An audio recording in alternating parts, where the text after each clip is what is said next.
First, drag your media here. My objective is to blur this area.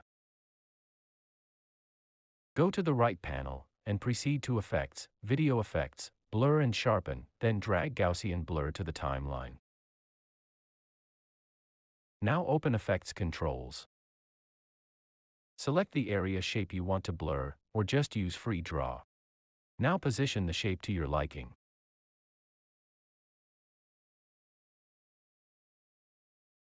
Once done, go back to the Effects panel and drop down the Blurriness menu.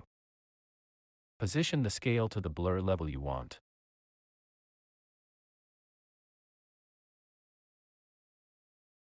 Lastly, you can change the blur dimensions. Now choose horizontal, vertical, or both.